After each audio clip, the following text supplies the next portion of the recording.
I'm Louise Baker-Martins, clinical psychologist, and this is the third video on the topic of taking care of your sleep at this time. This one is talking about the wind down period before sleep and how we can get ourselves into the best place in the mind and the body so that we are prepared for both initiating sleep and maintaining sleep across the night. So it can be helpful to think about the wind down time as a bit of a check-in with how you are during the evening time.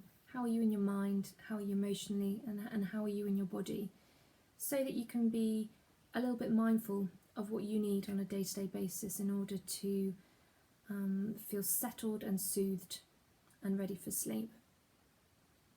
So first of all, how do we shift from the daytime into the evening time with some differentiation between the two?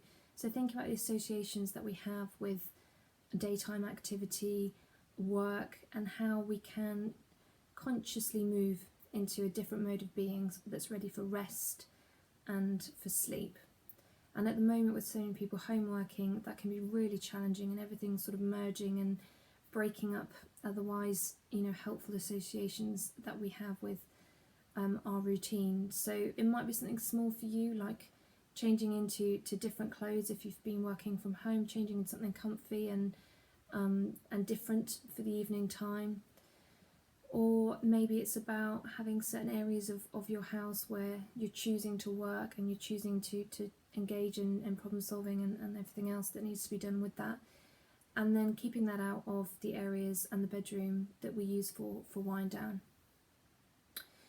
There are other various important sleep hygiene principles that I discuss, lifestyle habits really, that I discuss in the final video, and they're all really relevant to wind down, but here I'm focusing more on mind and body preparation for sleep.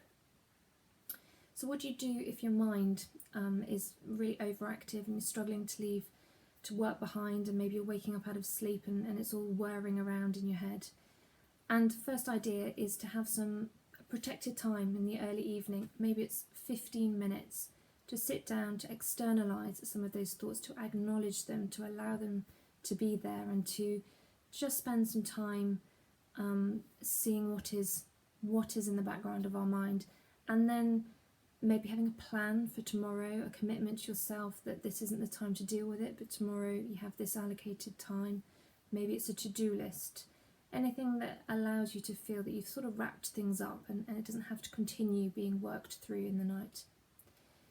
If you're feeling very tense in your body, you might want to be thinking about some gentle exercise or some evening wind down yoga or mindful stretching. Having a hot bath is really good as well, because not only is it relaxing, but the way it changes your body temperature, so your body temperature rises and then falls, and that's really good as well for preparing us for sleep. If you're feeling very emotionally overwhelmed, particularly at the moment, remembering that it's so important to keep connecting and reaching out and sharing your experiences. So it can be very tempting to come home trying to avoid what's going on for you, but we're going to be storing that in the body and in the mind. So finding that friend or partner or relative that listens well and can lift you back up is really important. And maybe you then want to go and watch a comedy or read that book that you like, or a magazine, spend some time with a pet. Just get those kind of safe and secure feelings that are also really important to sleep. I've talked about those systems as if they are sort of separate, but they're not. Of course, they're all interlinked, and that is really where mind-body practices like mindfulness and guided imagery, those sorts of things, can be really valuable, because they link it all up together and help us feel settled. So we have put various recordings up that you may like to just see how they are for you and if you find them useful. But one important thing to remember is that it's all about practice. So the more you practice, the more you feel confident and can draw on these skills as and when you need them, not just in the evening and night time. And particularly if you are really struggling with sleep, I would say it's really important to start using those sorts of practices in the daytime before you start thinking about, using them in the evening. So the reason for that is because when we're anxious and we're preoccupied with sleep and we're in some kind of struggle with it, the more things we do intentionally to get ourselves to sleep, the harder it is to sleep. So if we can build up some positive associations with those practices, experience their value during the day, then they will naturally transfer over into the evening time, into the night time. And then finally, a sort of general tip that there are some really good sleep stories now out there. There's several that are free on YouTube.